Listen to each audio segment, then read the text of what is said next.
Halo, apakah suara saya terdengar? Alhamdulillah terdengar. Oke. Selamat sore teman-teman. Assalamualaikum warahmatullahi wabarakatuh. Selamat sore, waalaikumsalam warahmatullahi wabarakatuh. Pada sore ini kita di acara Senyum Sharing Bermanfaat. Kali ini kita kedatangan satu narasumber yang sangat luar biasa, jauh-jauh dari Semarang untuk meluangkan waktu sharing dengan kita. Dia Fajar Wahyu Nugroho, seorang tunanetra, dan alhamdulillah tahun ini beliau diterima menjadi ASN di Pemprov Jateng.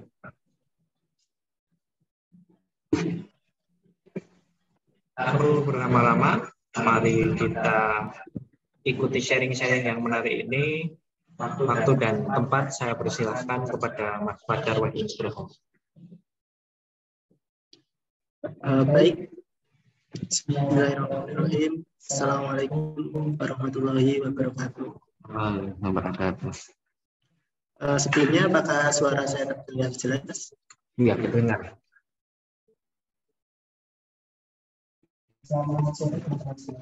Selamat sore teman-teman semuanya. Terima kasih atas waktu yang telah diberikan, kesempatan yang telah diberikan kepada saya. Yang saya hormati Mas Wahyu sebagai perwakilan Yayasan Senyum Kita, sekaligus penanggung jawab program Senyum Siap Kerja, serta teman-teman semuanya yang saya banggakan dan saya cintai. Pada kesempatan sore hari ini, saya hanya ingin membagikan sekedar informasi. Saya bukanlah orang yang hebat, bukanlah orang yang cerdas, hanya kebetulan mendapatkan keberuntungan dari Tuhan. Untuk itu saya ingin berbagi sekedar pengalaman saya, dan bukan untuk memotivasi. Di sini saya tidak akan menginspirasi teman-teman semua, karena saya bukan motivator. Saya akan memberikan beberapa pengetahuan di dunia kerja yang selama ini, yang bukan selama ini sih, saya baru-baru aja sebenarnya. Yang baru-baru aja ini saya alami gitu. Kalau nanti mau bertanya, silahkan bertanya. Ini boleh di unmute aja. Kalau mau interaksi secara langsung silahkan gitu. Oke teman-teman semuanya, perkenalkan saya Fajar Wahyu Nugroho. Kebetulan saya adik asuh Senyum Kita, adik sehati bersama Mas Wahyu dulu, dan baru aja lulus di tahun 2021. Dan kebetulan kemarin ketika mengikuti tes CPNS, alhamdulillah diterima. Ya sebuah keberuntungan, bukan kehebatan saya. Gitu. Di sini dalam mempersiapkan dunia kerja, yang perlu kita perhatikan adalah tantangan pekerjaan sekarang sangatlah berat, menurut saya sangat berat, terutama untuk kita penyandang disabilitas netra. Rata-rata lapangan pekerjaan yang saya amati dan saya tahu itu lebih mencari orang-orang yang disabilitasnya bisa melihat, khususnya dia disabilitas yang sangat ringan, misalnya disabilitas fisik pun itu yang kadang-kadang hanya ringan, hanya tidak punya tangan atau tidak mempunyai kaki yang tidak terganggu dalam mengerjakan secara visual. Karena di dunia kerja sekarang ini yang paling banyak diperlukan itu adalah kecepatan, keahlian dalam bergerak, dan dia bisa bekerja dalam hal-hal visual, misalnya membuat desain grafis, terus bisa mempresentasikan sebuah presentasi dengan baik. Itu kan perlu visual semuanya.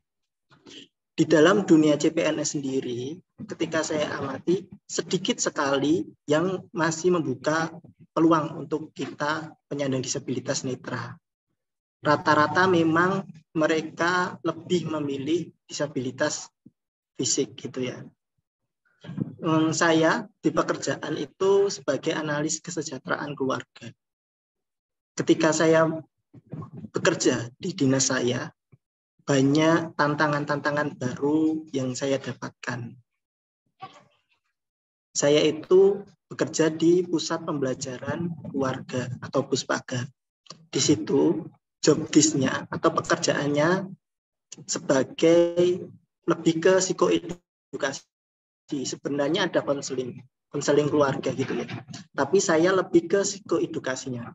Psikoedukasi itu bagaimana? Psikoedukasi itu mengedukasikan masyarakat mengenai bagaimana cara pengasuhan, preventif gender, pemenuhan hak anak. Ya intinya parenting lah, parenting dalam keluarga. Nah, saya sendiri orangnya sebenarnya orang yang tidak suka bermain sosial media. Terus tidak lancar dalam berkomunikasi. Maksudnya tidak lancar ini nggak pinter untuk public speaking itu sebenarnya saya nggak pinter. Ya teman-teman bisa nilai sendirilah dari presentasi saya ini nanti. Gitu. Saya tidak begitu pinter dalam public speaking. Terus saya juga tidak begitu menguasai materi-materi mengenai parenting itu sendiri. Nah, itu yang menjadi tantangan kepada saya, bahwa saya harus lebih belajar, lebih mengubah diri saya 180 atau malah 360 derajat untuk apa? Membuat materi tentang parenting, terus mempresentasikan dengan baik, terus belajar public speaking dengan baik, seperti itu. Karena memang tugas saya seperti itu. Dan saya merasakan saya itu belajar IT baru-baru aja. Dan menurut saya itu terlambat. Jadi bagi teman-teman sekarang yang diberikan kesempatan untuk belajar atau mungkin sudah belajar mengenai IT, komputer, atau keterampilan berupa public speaking, terus menulis, tolong dimaksimalkan dengan baik. Karena itu sangat dibutuhkan di dunia kerja, terutama untuk kita yang disabilitas netra. Disabilitas netra itu dibutuhkan biasanya dalam dua hal. Yang pertama, dia dibutuhkan secara kemampuan intelektualnya. Idenya diperlukan. Misalnya, kita disuruh untuk membuat materi-materi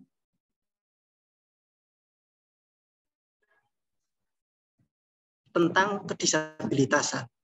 Kalau kita tidak pintar dan kita tidak mempunyai data yang cukup untuk materi itu sendiri, itu teman-teman. Yang kedua, disabilitas netra itu biasanya dia disuruh untuk ini semacam presentasi, karena orang-orang di luar sana menganggap bahwa orang-orang tunanetra itu lancar dalam berkomunikasi, suaranya bagus, dan itu membuat mereka menganggap, wah ini kalau misalnya disuruh mempresentasikan atau disuruh menjadi narasumber, motivatornya mesti bagus. Padahal nggak semua tunanetra bisa seperti itu. Singkatnya gini teman-teman, ada beberapa kemampuan skill yang perlu dikuasai oleh tunanetra. Yang pertama itu menulis. Menulis itu wajib hukumnya bisa untuk semua tunanetra menurut saya. Kalau dia pengen bekerja di kantoran. Ada dua macam penulis. Yang pertama penulis sastra, yang kedua penulis litorika. Nah, kebanyakan teman-teman tunanetra itu lebih senang untuk menjadi penulis sastra. Penulis sastra itu apa? Penulis yang dia lebih suka kepada hal-hal fiksi atau sastra, misalnya novel, cerpen, terus puisi dan lain sebagainya yang itu sastra. Sedangkan yang dibutuhkan di dunia kerja itu bukan hanya kemampuan untuk menulis sebuah cerita, tapi kemampuan menulis secara litorika. Litorika itu penulisan cara dia menyampaikan argumentasi, terus menyajikan data-data, terus dia bisa menulis teori-teori berdasarkan literasi-literasi yang dia dapatkan, gitu teman-teman. Dan itu penulis litorika jarang sekali tunanetra yang menguasainya. Karena apa? Karena tunanetra cenderungnya lebih suka membaca novel. Menurut saya ya, silakan dikoreksi diri teman-teman semuanya. Rata-rata itu dia lebih suka untuk membaca novel, terus menulis cerita, cerpen, menulis novel itu sendiri. Tapi mereka tidak belajar untuk, cobalah membuat karya-karya tulis ilmiah, terus mencoba membuat laporan organisasi, mencoba setiap kita ikut kegiatan seminar itu dirangkum, dijadikan notulensi, dijadikan catatan kita sendiri. Itu jarang sekali tunanetra yang bisa seperti itu. Padahal di pekerja kantoran itu sangat perlu nanti kita membuat laporan, membuat notulensi kegiatan, terus kita juga perlu membuat materi. Dan itu kalau kita tidak dilatih secara dini, sangat berat besok ketika kita menghadapinya. Mumet rasanya gitu. Ini nggak curhat ya. Saya menyampaikan apa adanya seperti itu. Karena saya dulu itu tidak terlatih untuk menulis, teman-teman. Yang kedua, yaitu kemampuan public speaking. Itu sangat penting. Karena apa? Ketika kita di kantor, terus apalagi kita sebagai tunanetra, nggak mungkin kita disuruh bekerja kayak orang-orang pada umumnya itu angkat-angkat, terus membantu wirawiri ke sana kemari, terus membuat dokumentasi. Itu tidak mungkin. Yang hanya bisa kita lakukan yaitu tadi menulis, terus public speaking. Untuk apa? Untuk kita bisa mempresentasikan misalnya ini materi parenting tentang pengasuhan anak disabilitas.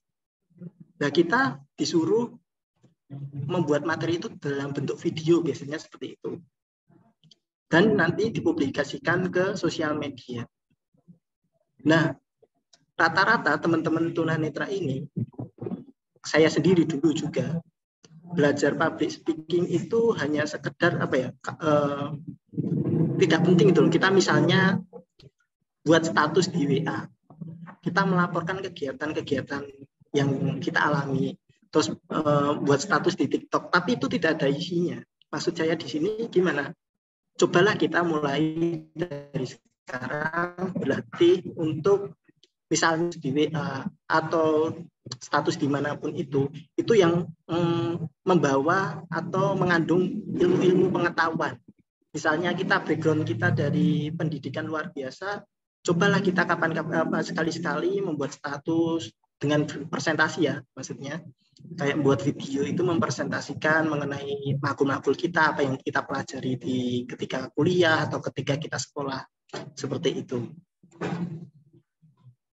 Yang selanjutnya yaitu yang perlu kita kuasai di dalam dunia kerja, selain menulis dan public speaking, kita juga harus menguasai teknologi informasi atau IT itu sendiri. Karena kedepannya saya dengar itu sistem kerja akan dibagi menjadi 3, WFO, work from office, WFH, from home, dan WFA, work for anywhere. Maksudnya apa? Nanti kedepannya itu kantor-kantor hanya untuk simbol, teman-teman. Kita bisa bekerja dimanapun kita berada. WFH itu work from anywhere itu kita bisa bekerja nggak cuma di rumah, tapi nggak cuma di kantor. Dimanapun kita berada, itu kita bisa bekerja. Dan itu sangat memerlukan teknologi yang tinggi. Ketika kita tidak menguasai teknologi, misalnya Zoom seperti ini, atau kita tidak menguasai teknologi yang lain, kita akan kesulitan. Karena kalau kita di kantor bisa ya minta tolong, misalnya bermain IG Live, kita nggak bisa IG-nan. Kita kan bisa minta tolong teman kita untuk menyorotkan kamera, menyutingkan kameranya ke kita atau menjadi host di IG itu. Tapi ketika kita sendiri yang mengoperasikan dan kita tidak mampu dengan teknologi itu, tidak bisa menguasai, otomatis kita akan kesulitan. Jadi perlu kiranya untuk menguasai IT itu sendiri. Ya, yang pertama itu tentang Office dasar kayak Word, Excel, PowerPoint, itu harus kita kuasai. Karena itu sangat perlu di kantor. Itu. Terutama nanti teman-teman kalau pengen nggak cuma PNS gitu ya, kalian juga harus menguasai Excel, teman-teman. Di kantor itu sangat banyak pekerjaan-pekerjaan yang memerlukan kemampuan bermain Excel itu sendiri.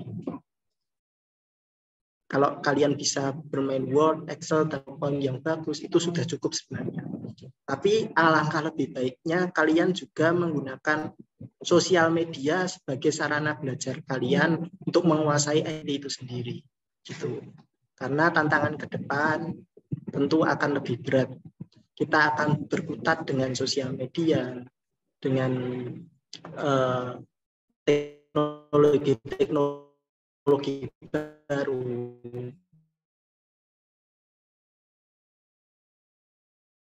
Yang memang itu harus kita kuasai untuk mendukung pekerjaan kita.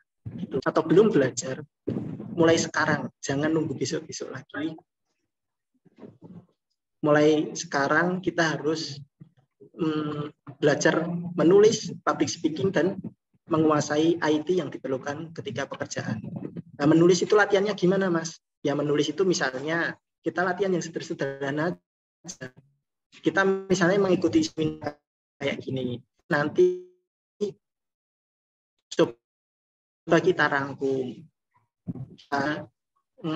Coba kalian baca-baca tentang apa informasi yang menurut kalian penting dan menurut kalian itu tertarik, berita apa yang menurut kalian tertarik, itu kalian tulis, rangkum ulang, terus kalian kasih saran dan catatan atas berita itu. Sesimpel itu latihan. Nanti kalau kalian sudah terlatih seperti itu, ketika di lapangan kerja kalian disuruh buat materi, disuruh notulensi, buat laporan, itu akan lebih mudah. Yang kedua, latihan public speaking. Nah, latihan public speaking itu bisa dilakukan di mana saja. Misalnya kalian dengan update status, video atau suara, tapi itu tentang ilmu-ilmu yang bermanfaat. Jangan cuma bercuap-cuap, tapi tidak ada pengetahuannya sama sekali, itu sama aja gitu. Hanya mengekspos diri di sosial media, mengekspos diri boleh, tapi kalau berlebihan itu menurut saya kurang pas. Apalagi kita sebagai disabilitas netra ini, ketika kita terlalu banyak mengekspos diri, terus kita terlalu mengeluh di sosial media, itu kita akan harga diri kita akan berkurang. Yang selanjutnya belajar IT itu tadi ya, kita cari informasi di mana yang bisa melatih kita komputer, melatih kita teknologi baru gitu. Dari latihan-latihan itu kita maksimalkan. Jangan setiap latihan, misalnya kita udah mengikuti latihan, terus ada banyak tugas-tugas itu, terus kita, wah, kok banyak menekan saya, merasa berat ya ketika latihan. Jangan merasa ketika belajar kita merasa terpaksa atau tertekan. Ketika kita mendapatkan kesempatan belajar, harus kita maksimalkan semaksimal mungkin. Gitu teman-teman. Karena pasti ilmu itu berguna di masa depan. Nggak ada ilmu yang tidak berguna. Gitu teman-teman. Mungkin itu saja yang dapat saya presentasikan, saya sampaikan. Maaf. Nanti kalau kurang jelas silahkan langsung ditanyakan saja. Kalau bisa saya jawab, insya Allah akan saya jawab. Kalau nggak bisa saya jawab, biar dijawab Mas Wahyu, gitu ya. Oke? Oke. Super sekali sharing-sharingnya dari Mas Fajar ya. Silakan teman-teman kalau pengen bertanya dan masih penasaran apa sih kira-kira yang harus disiapkan untuk supaya kita tuh siap nanti di dunia kerja. Ini mumpung ada orang yang sudah berpengalaman dan sampai saat ini juga berkecimpung di dunia kerja ini. Monggo teman-teman yang mau bertanya. Boleh silahkan channel. Boleh, Baik, perkenalkan saya Muhammad Jono dari Klaten yang saat ini magang di dan saya mengikuti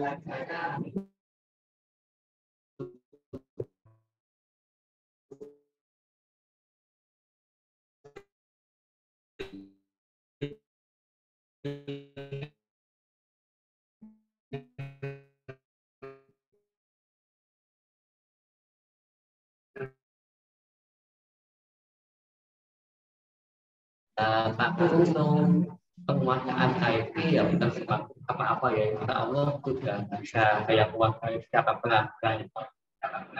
Nah, Mas Hajar ada saran nggak agar saya itu ya bisa betah?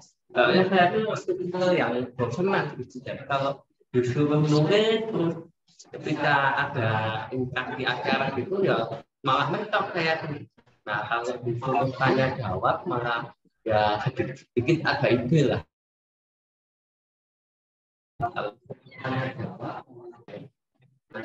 Yang ingin terjun di dunia kerja, salah satunya harus sering menulis, merangkum ketika ada acara itu. Bagaimana ya bisa betah mengerjakan dan tidak mentok ide kita merangkum. Mungkin itu dulu Mas yang saya tanyakan. Monggo Fajar silahkan dijawab. Baik, saya luar biasa sekali Mas Ibu. Terima kasih atas pertanyaan. Untuk melatih menulis ya Mas. Ya agar nggak gampang bosan gitu, maksudnya nggak bosan kan idenya mentok. Saya juga kadang-kadang begitu Mas. Menulis itu bukanlah hal yang mudah, tapi bukanlah hal yang susah sekali. Jadi tergantung yang bisa. Nah, cara biar kita tidak apa kejadian itu, kita harus mencari kita senang itu. Misalnya lagunya senang dengan dunia apa informasi apa? Kita minimal sih guys. Senang Ya, atau enggak? senang baca kita ya pokoknya yang problem sosial itu senang baca itu. Nah, gitu ya. Kita berawal dari yang kesenangan kita dulu. Misalnya kita senang berita, ya udah kita dengerin berita, kita iseng-iseng nulis berita itu yang kita tangkap informasinya apa, yang kita pahami apa, kita tulis saja. Jangan menunggu nanti. Kalau nanti yang saya pengalaman saya itu akhirnya saya lupa dengan informasi itu dan menulis itu malas Mas. Iya. Tapi ketika kita mendapatkan informasi dari menurut kita suka kita memahaminya, ada kesempatan untuk menulis, kita segera tuangkan di tulisnya. Jangan ditunda-tunda. Misalnya nanti dalam kita proses menulis dapat satu paragraf mentok, bingung mau menulis apa lagi. Kalau sudah mentok dan jangan dipaksa, biarkan tulisan besar. Kita lanjutkan ketika kita sudah siap menulis kembali. Misalnya saya menulis satu paragraf, tapi sedang tidak bisa pikir. Ya udah, menulisnya nanti aja. Saya lanjutkan besok. Tapi kita harus konsisten ya, Mas. Dengan cara kita. Misalnya ini saya lanjutkan besok pagi, dan kita harus lakukan atau nanti malam. Nanti malam sebisa mungkin kita lanjutkan menulis sedapatnya. Nanti kalau misalnya nanti malam kita menulis terus adalah belajar di apa itu belajar di itu tetap saja. Yang apa? Yang penting ya secara kontinu konsisten apapun tulisan kita. Kalau awal-awal itu mesti namanya belajar awal-awal belum sempurna kan ya biasa ya. Tapi kalau kita kalau saya nulis terus mereview itu otomatis nanti akan bagus. Yang penting pelakuan aja. Mungkin itu. Oke, baik, Mas Hajar. Terima kasih atas itu. Oke. Bagaimana Mas Eno? Apakah masih ada hal-hal yang pengen ditanyakan lagi ke Mas Fajar? Untuk sementara itu dulu, Mas. Nanti kalau ada pertanyaan lagi, saya akan tanya langsung. Oke. Silahkan teman-teman kalau pengen tanya ke Mas Fajar, mumpung ada narasumbernya yang sesama tunanetra ini. Monggo teman-teman, siapa yang pengen tanya? Mas Yusuf, Mas Gilang, Mas Fauji.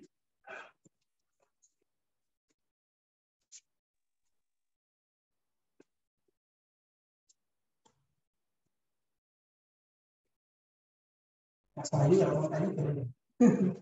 Oke. Kira-kira persaingan di dunia kerja itu seperti apa, Mas Fajar? Persaingan kerja yang sesama disabilitas atau secara umum? Secara umum.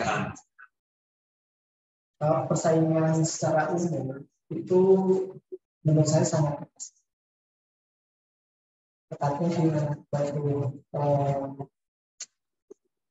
misalnya itu PNS saja dalam dunia PNS itu kadang-kadang dia demi mendapatkan angka kredit yang tinggi dia rela untuk mendapatkan penilaian supaya apa? Supaya pekerjaan itu ditandang dari nilai lebih nilai kerja yang tinggi itu yang umum. Kalau itu bisa dibuka sendiri, saya kira akan masih jarang sedikit ya. Kita apa itu pintar-pintar untuk memilih peluang sendiri. Oke, terima kasih atas jawabannya Mas Fajar. Kalau menurut Mas Fajar sendiri, selain menjadi PNS, kerja yang kemungkinan bisa untuk tunanetra itu apa saja, Mas? Dan selain 3 skill tadi, kayak menulis, terus public speaking, dan IT, ada lagi nggak skill-skill yang dibutuhkan untuk bisa bekerja?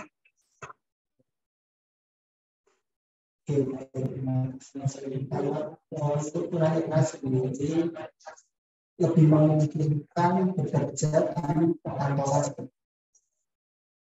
yang ada hubungannya dengan investasi. Nah, selain VPN, mungkin bisa menjadi content writer digital marketing. Itu sebenarnya kita bisa. Atau misalnya kita menjadi customer service, terus kalau di perbankan itu sebenarnya kita bisa lebih ke ini ya, pemasarannya itu. Oke.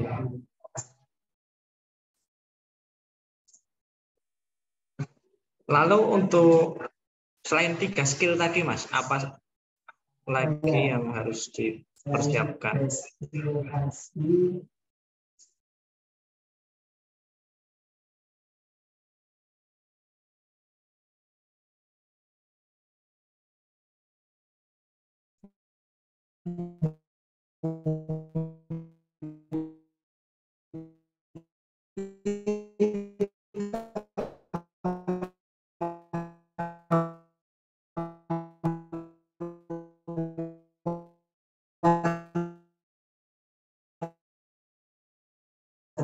diskusi itu salah satu keahlian kita untuk menjalin relasi. Komunikasi kita juga perlu diperbaiki. Mungkin itu. Oke, kebetulan tadi Mas Fajar juga menyebutkan salah satu profesi yang bisa untuk tunanetra lakukan itu adalah customer service. Mas Seno ini saat ini sedang mengikuti pelatihan customer service. Kira-kira apa kendalanya Mas Seno? Barangkali bisa di-sharingkan dengan Mas Fajar selama ini pelatihan customer service itu apa sih yang membuat Mas Seno sulit gitu? Lebih ke aplikasinya Mas, untuk WhatsApp web sendiri belum upgrade dan untuk menggunakan WhatsApp beta itu belum mendukung pekerjaan sebagai CS. Lebih ke aplikasi juga. WhatsApp bisnisnya di desktop atau biasa? Di desktop Mas, WhatsApp kan kalau customer service biasanya kan pakai komputer ya. Kenapa harus pakai WhatsApp? Apa? Kenapa harus pakai komputer? Nah ya kan ya sama aja Mas pakai WhatsApp web. Jadi maksud saya misalnya nggak harus pakai WhatsApp bisnis, biasa dulu untuk latihan nggak apa-apa. Tapi kan ini Mas kalau pakai WhatsApp biasa kan kalau di komputer juga sama aja sih. Kan harus ini kalau PS itu harus ada balasan cepat yang sudah di-setting sama adminnya, nah itu yang belum bisa diatur. Kalau saya pribadi sih belum pernah pakai WhatsApp bisnis. Tapi misalnya ingin satu bagian, mungkin bisa menggunakan HP. Ya mungkin solusi yang itu juga bisa dipertimbangkan. Tentunya untuk menyeting ini kan balasan cepat kayak gitu. Nah nanti ketika kita sudah menyeting HP, nanti sinyal sama untuk habis.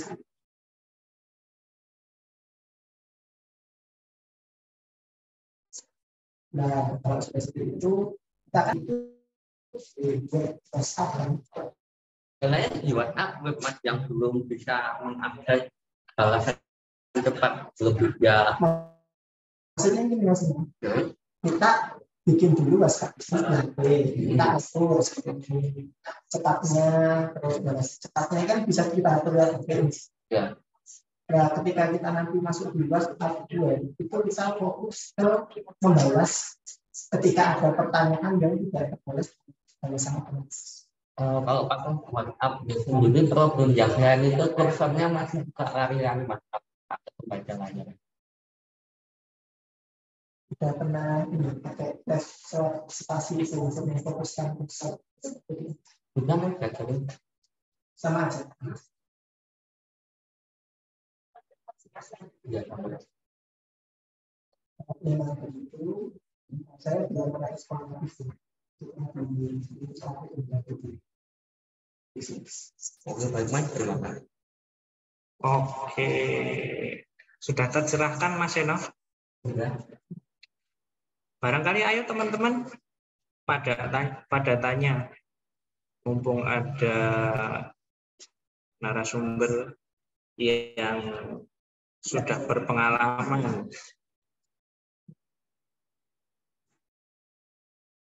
Mas Fauzi, mau bertanya? Kalau nggak ada yang nanya nanti aku lagi loh yang nanya loh. Monggo Mas Seno kalau mau tanya lagi. Baik.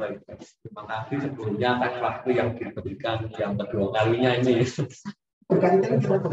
Ya, yang saya tanyakan nih Mas, kalau untuk bisa dilipat netra yang sampai SMA dan tidak mengenyam pendidikan di kampus itu gimana Mas? Peluang kerja sendiri.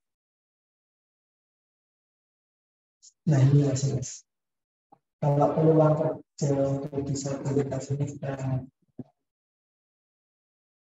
lulusan SMA itu kalau di Indonesia sendiri jujur saja memang masih sedikit. Saya tidak menutupi itu daripada saya bisa itu kalau itu tidak harus kuliah bisa bisa membuka usaha belajar trading atau kita bisa menjadi CS mungkin bisa tapi semakin perkembangan pendidikan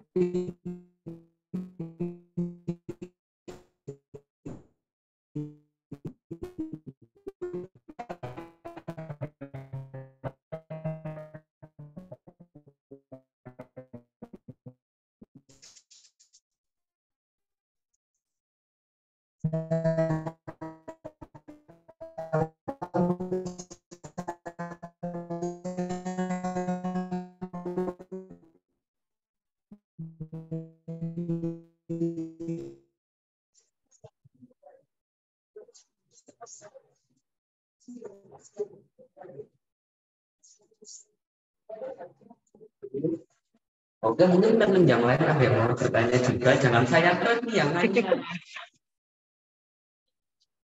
Ayo teman-teman yang lain. Nah, keaktifan seperti kita di forum saya ini, kita perlukan ketika nanti pekerjaan. Karena kan kadang-kadang kita harus pekerjaan itu apa.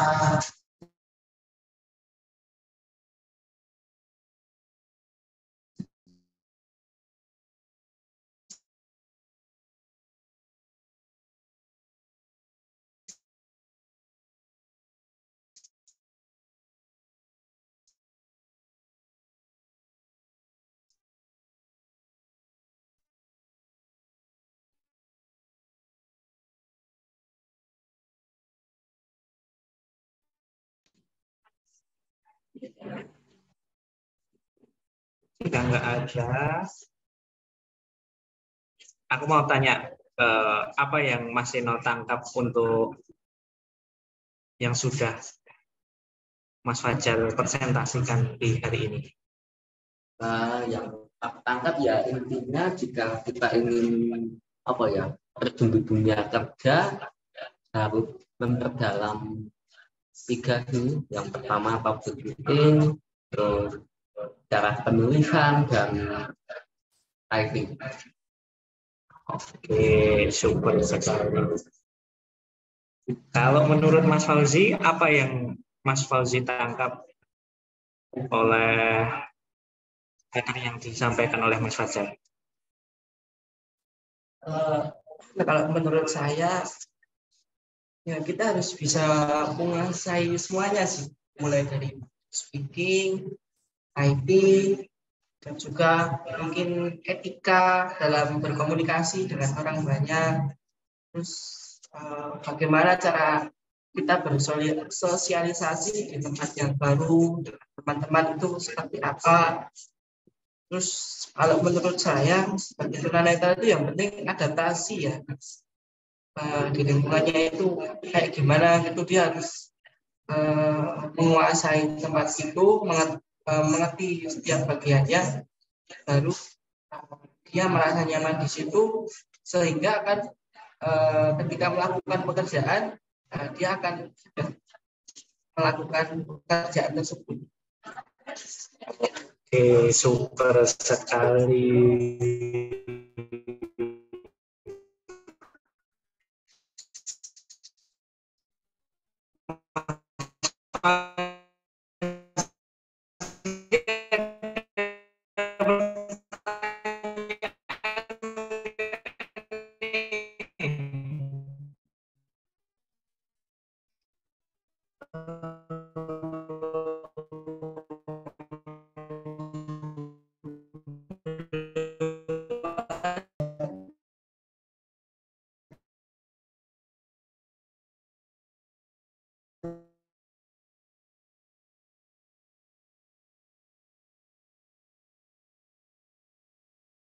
Kalau dunia kerja dengan dunia sekolah itu beda.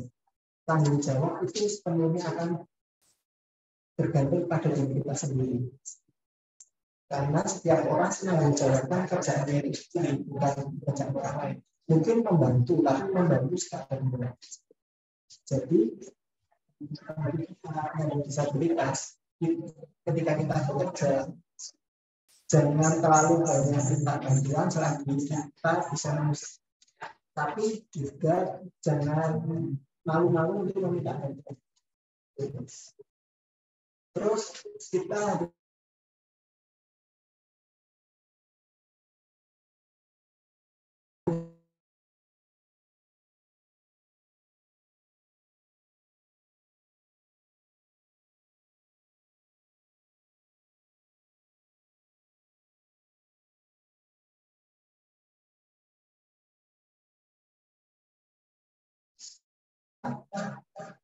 apalagi orang baru juga harus seperti itu, mengikuti budaya yang ada di kantor. Budayanya apa kita ikuti, dan jangan apa ya, kita merasa disabilitas. Aku apa yang misalnya ada pemimpin, misalnya kalau di kantor saya kepala dinas datang, orang-orangnya itu akan berdiri untuk mengasih penghormatan kepada kepala dinas. Saya dulu awalnya ragu-ragu, ini mau ya, artinya dipilih ini. Biasanya sih kepala sekolah datang kan nggak usah pada berdiri, dan saya itu tidak disuruh untuk berdiri gitu, karena mungkin mereka menganggap ya udah disabilitas dimaklumi ya gitu. Tapi ternyata ketika saya tanyakan kepada teman saya, kenapa harus berdiri gitu, itu sebagai penghormatan. Di sini kalau ada pemimpin, kita harus diskusi. Nah, dari situlah saya sadar, oh ternyata seperti ini budaya.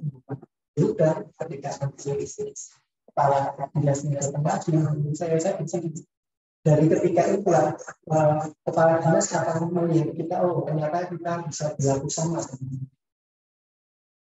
Itu adalah salah satu contoh.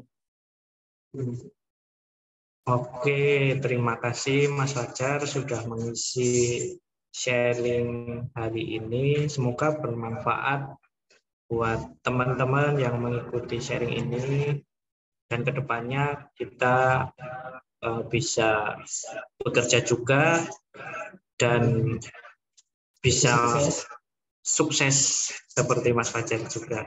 Oh ya Mas Zaki, tolong difoto ya Mas Zaki. Nanti dikirim di grup.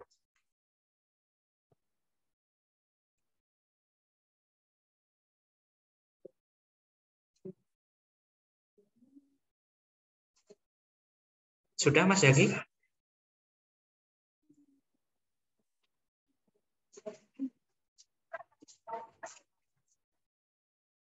Atau Mas Fauzi bisa? Saya udah keluar dari Zoom ya. Oke.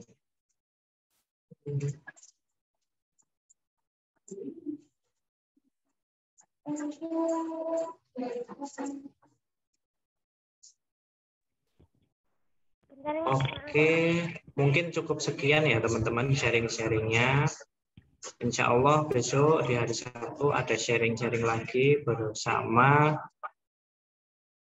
salah satu pembicara juga yang luar biasa. Saya tutup, cukup sekian. Wassalamualaikum warahmatullahi wabarakatuh. Terima kasih semuanya.